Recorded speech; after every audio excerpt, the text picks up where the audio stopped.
Hola a todos, muy buenos días. Aquí estamos día viernes para cerrar la semana con un gran cuento. Tengo saluditos cumpleañeros para Esther de parte de mi amiga Andrea Reyes. Es de Colombia, ahora están en Valencia, España, así que un feliz cumple para Esther y que la pasen lindo. Bueno, te voy a deber, Andrea, el cuento sobre la amistad. Mm, pero tengo otro para el día de hoy hermosísimo y es de este gran autor danés, Hans Christian Andersen. Se llama El duende de la tienda. Dice así.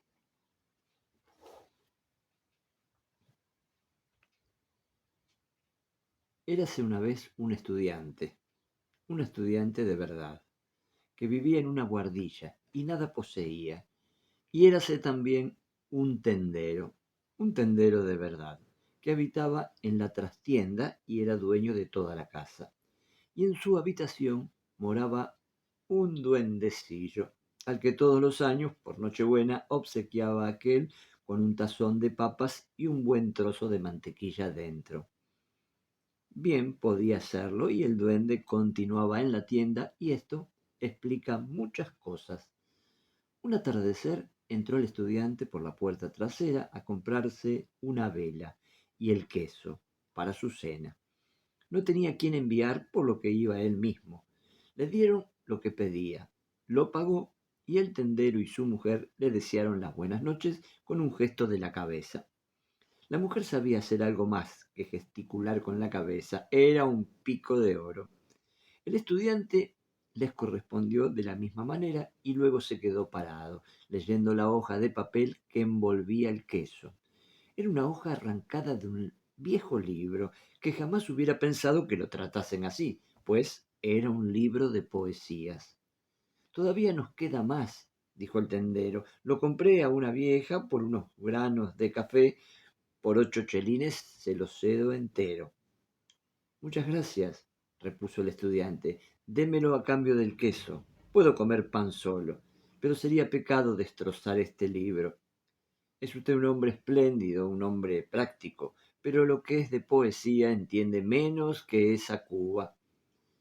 La verdad es que fue un tanto descortés al decirlo, especialmente por la cuba, pero tendero y estudiante se echaron a reír, pues el segundo había hablado en broma.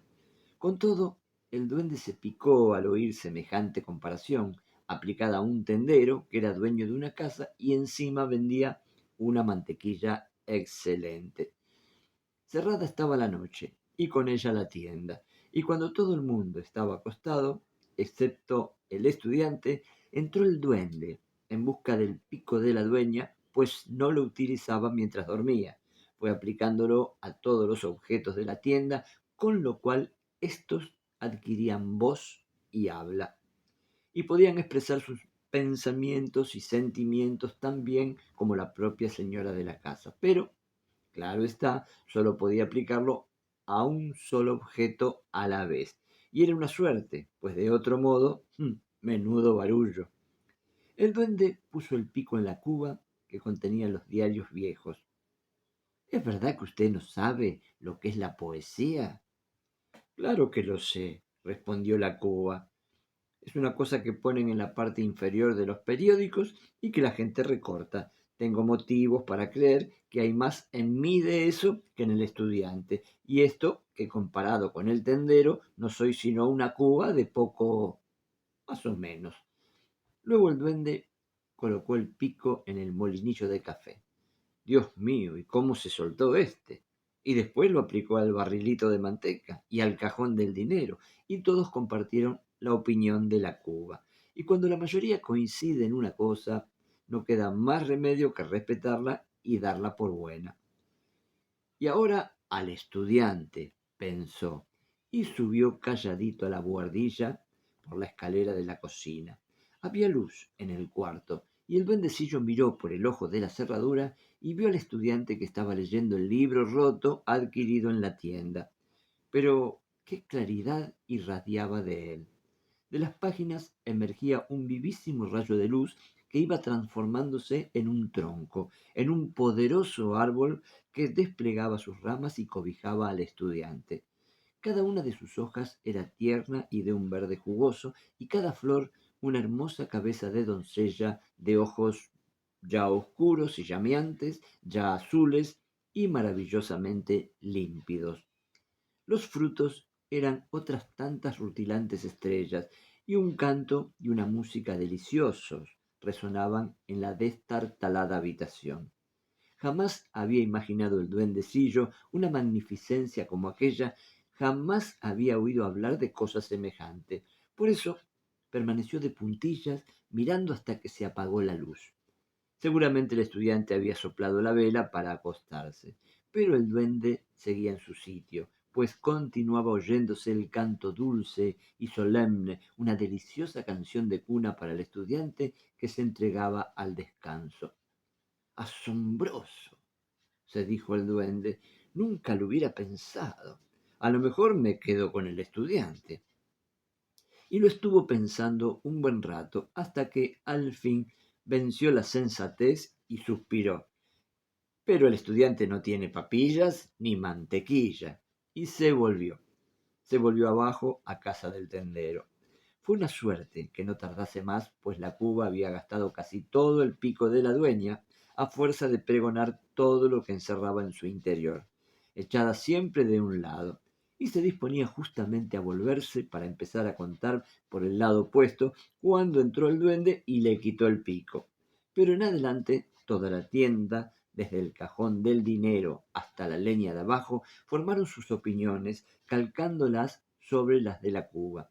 Todos la ponían tan alta y le otorgaban tal confianza que cuando el tendero leía en el periódico de la tarde las noticias de arte y teatrales, ellos creían firmemente que procedían de la cuba. En cambio, el duendecillo ya no podía estarse quieto como antes, escuchando toda aquella erudición y sabiduría de la planta baja, sino que en cuanto veía brillar la luz en la buhardilla, era como si sus rayos fuesen unos potentes cables que lo remontaban a las alturas. Tenía que subir a mirar por el ojo de la cerradura y siempre se sentía rodeado de una grandiosidad como la que experimentamos en el mar tempestuoso cuando Dios levanta sus olas.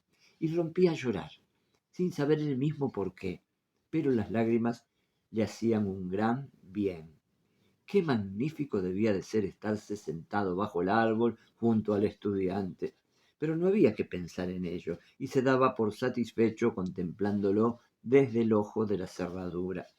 Y allí seguía, en el frío rellano, cuando ya el viento otoñal se filtraba por los tragaluces y el frío iba arreciando, solo que el duendecillo no lo notaba hasta que se apagaba la luz de la guardilla, y los melodiosos sones eran dominados por el silbar del viento. ¡Oh, wow! Cómo temblaba entonces y bajaba corriendo las escaleras para refugiarse en su caliente rincón donde tan bien se estaba. Y cuando volvió la Nochebuena, con sus papillas y su buena bola de manteca, se declaró resueltamente en favor del tendero. Pero a medianoche despertó al duendecillo un alboroto horrible, un gran estrépito en los escaparates y gentes que iban y venían agitadas, mientras el sereno no cesaba de tocar la alarma. Había estallado un incendio y toda la calle aparecía iluminada. ¿Sería su casa o la del vecino? ¿Dónde? Era una situación espantosa, una confusión terrible. La mujer del tendero estaba tan consternada que se quitó los pendientes de oro de las orejas y se los guardó en el bolsillo para salvar algo. El tendero recogió sus láminas de fondos públicos y la criada su mantilla de seda que se había podido comprar a fuerza de ahorros. Cada cual quería salvar lo mejor, y también el duendecillo, y de un salto subió las escaleras y se metió en la habitación del estudiante, quien, de pie junto a la ventana, contemplaba tranquilamente el fuego que ardía en la casa de enfrente. El duendecillo tomó el libro maravilloso que estaba sobre la mesa y metiéndoselo en el gorro rojo, lo sujetó convulsivamente con ambas manos. El más precioso tesoro de la casa estaba a salvo. Luego se dirigió corriendo por el tejado a la punta de la chimenea, y allí se detuvo, iluminado por la casa en llamas, apretando con ambas manos el gorro que contenía el tesoro. Solo entonces se dio cuenta de dónde tenía puesto su corazón. Comprendió a quién pertenecía en realidad. Pero cuando el incendio estuvo apagado y el duendecillo hubo vuelto a sus ideas normales, dijo: me he de repartir entre los dos. No puedo separarme del todo del tendero por causa de las papillas. Y en esto se comportó como un auténtico ser humano. Todos procuramos estar bien con el tendero, por las papillas. Aquí termina este hermoso cuento, como todos los cuentos de Hans Christian Andersen, son realmente hermosísimos. El duende de la tienda. Bueno, les mando un beso grandote y mañana sábado nos encontraremos con un nuevo cuento para todos ustedes. Un gran abrazo desde Mar del Plata.